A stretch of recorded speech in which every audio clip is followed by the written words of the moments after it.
A Ecobarreira, no Arroio Dilúvio, retirou 33 toneladas de lixo do arroio em 3 meses. Toda essa sujeira teria ido parar no Guaíba se não fosse o sistema de retenção. Sobre este assunto, a gente conversa com o diretor-geral do DMLU, Gustavo Fontana. Boa noite, seja bem-vindo. Boa noite. Bom, a gente estava conversando fora do ar que outras operações já foram feitas e até mais lixo já saiu. Para quem está impressionado como eu, né, 33 toneladas, já saiu muito mais coisa do dilúvio. O que eu posso comemorar, esses 33 mil, uma redução, ou não tem nada a ver, é pelo sistema mesmo de ecobarreiras?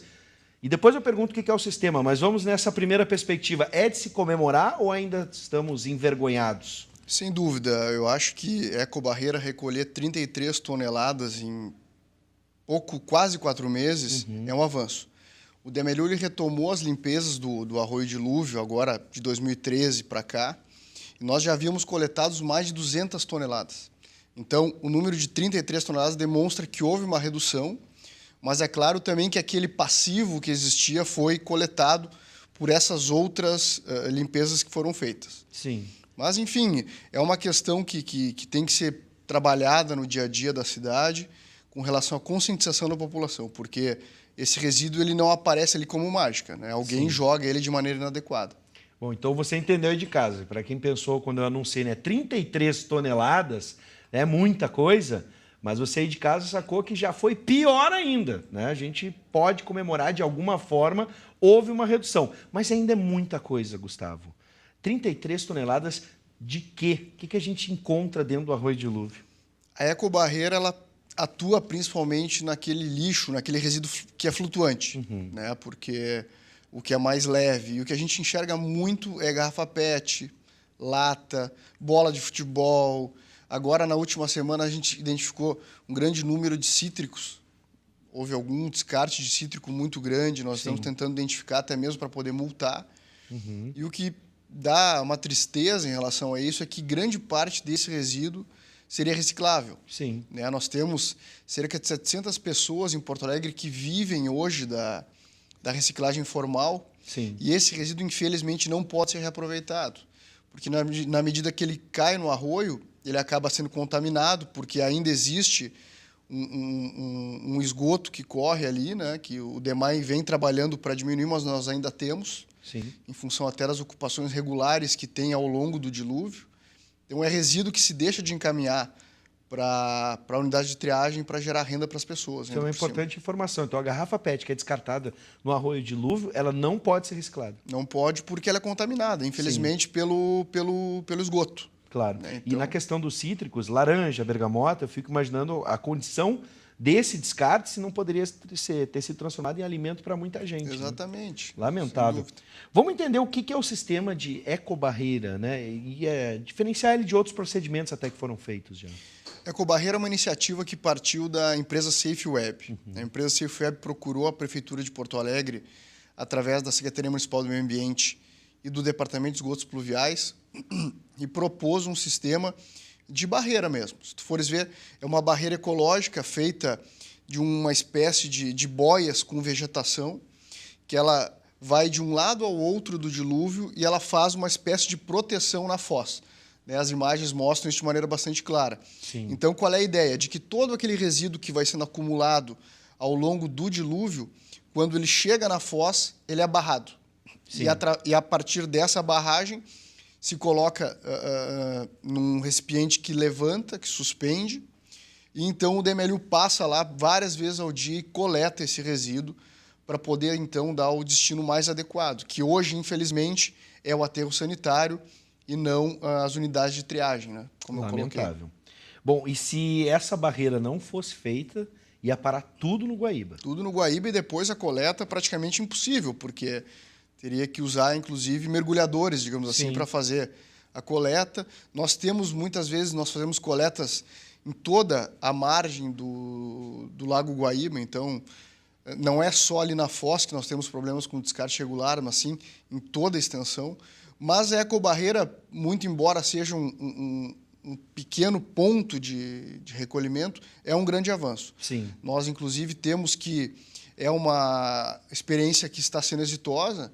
e, na medida do possível, se estuda também a possibilidade de implementação nos outros arroios de Porto Alegre. Sim. Agora, tu disseste antes que a ecobarreira é um sistema que acaba pegando o que está boiando, o que está flutuando no arroio, evitando que vá chegar, então, ao Lago Guaíba, né? Agora, aquilo que está submerso, aquilo que está lá embaixo, existe um outro procedimento, fica lá, e estava me contando que já encontrou coisas incríveis. Posso citar aqui, então, por exemplo, uma carcaça de fuca. Como é que isso vai parar no arroio dilúvio? Exatamente. Nós temos 2 serviços de limpeza específicos em relação ao arroio dilúvio, além da ecobarreira. Tem o DEP, que faz a dragagem, que é onde é feito o recolhimento daquele lodo que fica assoreando o curso d'água, e o DMLU ainda faz essas limpezas mais pesadas, com uma mão de obra onde nós temos condições de retirar sofás, carcaça de fuca, geladeira, fogão, inúmeras coisas. Esse descarte irregular, ele acontece de diversas formas.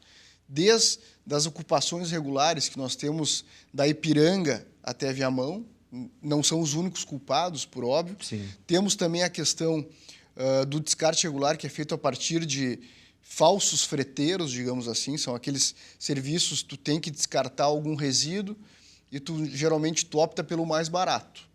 Se tu for descartar pelo mais barato, o destino não será o mais adequado. Isso é uma lei de mercado, que a gente cobra muito barato é porque não está pagando a taxa de destinação final que o DMLU cobra no transbordo. Então, o que nós identificamos é isso, que existe um descarte em virtude das ocupações regulares, mas também um descarte a partir do cidadão que não tem consciência e entende que o curso d'água é um verdadeiro lixão, o que está equivocado. Sim.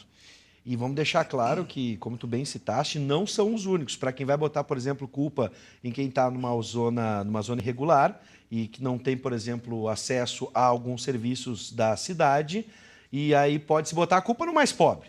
Né? Mas não é. Não é, né? Tem não é gente então, de outros bairros que também faz isso ao longo do dilúvio. E aí eu te pergunto, para esses freteiros ou cidadão comum, mal educado, é possível a gente identificar, denunciar e que tipo de multas? Como é que funciona o sistema de multa para o descarte irregular? Se deve, né, eu diria. Sim.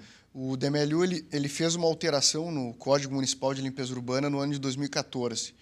E esse tipo de descarte irregular, hoje, ele é punido com uma multa de mais de R$5.000. Nós já, inclusive, aplicamos algumas multas quando foi possível identificar, porém, essa nova legislação ela trouxe uma novidade e que ela facilita com que a população nos ajude. Qual é? Ela previu que o cidadão pode, a partir de uma foto ou de uma filmagem, fazer o registro desse descarte irregular e então nos encaminhar via 156 ou via o site da prefeitura, pelo link do 156, essa denúncia qualificada que nós chamamos, então nós podemos identificar. Principalmente quando é um veículo que faz o descarte, sim, é muito fácil identificar pela placa. Se for um freteiro, estiver descartando, né, vamos supor, uma geladeira, que é um absurdo, jogando no dilúvio, se eu estiver passando por ali ou sou da região e conseguir registrar pelo celular, por foto ou vídeo, exatamente, eu vou pedir para a nossa produção, por gentileza, acessar o site da prefeitura para a gente visualizar, né, eles já estão ali procurando, para a gente visualizar essa parte para fazer a denúncia, para quem quiser procurar. E é importante. Então, é um exercício de cidadania, exatamente, porque, afinal de contas, o arroio e o lago são nossos, né? A gente exatamente quer um dia usufruir novamente. Exatamente. O que a gente costuma dizer é que a prefeitura, o poder público em geral, ele tem recursos humanos limitados. Então, na medida que nós conseguimos alterar a legislação para possibilitar que o cidadão exerça a sua cidadania, nós solicitamos que nós sejamos, então, 1,5 milhão de fiscais e não 30 e poucos, que é o perfeito, que o DMLU hoje conta. Verdade. Agora, sobre esse descarte que pode ser multado, vocês acabam, por exemplo, botando todo mundo na mesma multa, por exemplo, um freteiro. A gente está vendo aí o site da prefeitura, né, o espaço do DMLU, para você fazer a denúncia, né, de quem está descartando lixo no lugar que não deve, especialmente no arroio dilúvio. Mas, por exemplo, chega alguém lá e descarta uma geladeira, uma carcaça de fuca ou uma garrafa PET. Tem diferença para cada quantidade, por exemplo? Porque uma garrafa PET é um crime. Claro, por exemplo, o fumante que descarta uma bagana de cigarro é considerado uma infração leve. Sim. Então, ele vai receber uma multa leve. A grande diferença é que aí, nesse caso, ele está fazendo um descarte numa área de preservação ambiental. Sim. Não se pode esquecer que cursos d'água, ou até a beira do Lago Guaíba, é considerado um local de preservação ambiental. Então, o que agrava, então. A multa ela é agravada não só pela quantidade de resíduo que é descartado, mas também pelo local em que ele é feito Sim. e da forma que ele é feito. Claro que a gente está falando do arroio dilúvio, que chama muita atenção, mas a mesma lógica vale para o descarte de caliça em terreno baldio. Uma praça. Sim. A Prefeitura de Porto Alegre gasta aproximadamente R$ 1 milhão por mês com a coleta do descarte regular. Então, além de ser um problema ambiental muito sério, é um gasto de dinheiro público que poderia estar sendo utilizado de outra forma. Tu imagina Sim. com R$ 1 milhão por mês o que eu poderia investir em saúde e educação, por exemplo. Sem dúvida. Então, o que se busca com o combate a esse descarte regular, além de trazer uma qualificação para a limpeza urbana e para o meio ambiente da cidade, é que se possa economizar esse dinheiro para investir em áreas mais nobres, digamos assim, da área da gestão pública. Bom, é chocante. 1 milhão, 12 milhões, no mínimo 12 milhões num ano vão para recolher o lixo irregular. Não, a gente não está falando da coleta seletiva e nem da coleta do DMLU. E nós já conseguimos reduzir esse valor, era R$ 1 milhão e 200 mil por mês, Sim. com uma ação mais forte com relação à fiscalização. Inclusive, quem mora em Porto Alegre deve visualizar, por exemplo, no decorrer da Avenida Ipiranga, alguns plantios feitos com pneus, Sim. que eram antigos Lembro. focos de lixo. Isso são ações do DMLU, no sentido de ocupar espaços que eram utilizados para descarte regular, com jardins. Sim. E isso tem tido um sucesso muito grande. Nós conseguimos reduzir em 37% os focos de lixo regulares em Porto Alegre. Aí o pessoal não bota naquele local. A gente está vendo naquele imagens, o nosso diretor, o Guilherme Roquete, por favor, deixa essa imagem, porque bem nesse ponto, eu me lembro, um pouquinho antes, a gente está vendo ali o cruzamento da terceira perimetral com a Ipiranga. Um pouquinho antes ali tem a passarela para quem vai ao Bourbon Ipiranga, e também tem a Vila Cachorro Sentado. Isso. Ali já tem, eu me lembro que ali Nós tem... temos 2 ou 3 plantios um do lado ali do e outro também ali. no cruzamento da Guilherme Alves com a Ipiranga ali já tem esse jardim. Ali eram locais que tinham um descarte regular crônico. Sim. E com os jardins nós conseguimos amenizar. Claro. Por óbvio que também nós precisamos do auxílio da população para que, se houver novos descartes regulares, eles possam nos auxiliar fazendo a denúncia. Gustavo, para fechar, aquele apelo também que eu acho que ajuda a evitar o descarte irregular, a gente já em casa separar o lixo, né? Exatamente. Então, naquele mesmo espaço que a gente viu, e eu já fiz isso em casa, né, ali na minha zona, bairro Santo Antônio, Partenon, entrei no site da prefeitura e tem bem claro, não só os horários, dias e horários para a coleta normal e a coleta seletiva, né, para o lixo reciclável, e também o que é O tipo que é de reciclável e o que não é, né? Então, esse exercício você pode fazer no site da prefeitura, está tudo muito claro. Ali. Exatamente. O site da prefeitura, além de constar os dias e horários da coleta e quais os resíduos que vão na coleta domiciliar na seletiva, tem ainda os serviços para aquele tipo de resíduo que não vai em nenhuma dessas coletas. Sim. Que é o que acaba sendo descartado de maneira regular, como a caliço, sofá, geladeira. Então, o cidadão ele pode requerer uma coleta diferenciada desse resíduo, Sim. pagando uma pequena taxa, ou, se ele tiver condições, ele pode levar esse resíduo até um dos 7 ecopontos, que são aqueles locais que recebem esses resíduos aí sem custo para o cidadão. Aí não tem taxa, é só Não levar tem lá taxa. se possível. Exatamente. Bom, eu quero parabenizar o trabalho que vocês estão fazendo no DMLU, com todos esses números, que por mais que assustem no primeiro momento, a gente pode acompanhar que há uma redução e a gente espera que o cidadão faça a sua parte, porque o DMLU está fazendo. Parabéns, Gustavo Fontana, diretor-geral do DMLU. Um abraço a todos que fazem esse trabalho tão importante, não só no presente, mas para o futuro. Exatamente. E agradeço a disponibilidade de vocês estarem aqui com a gente. Obrigado pelo espaço. Isso.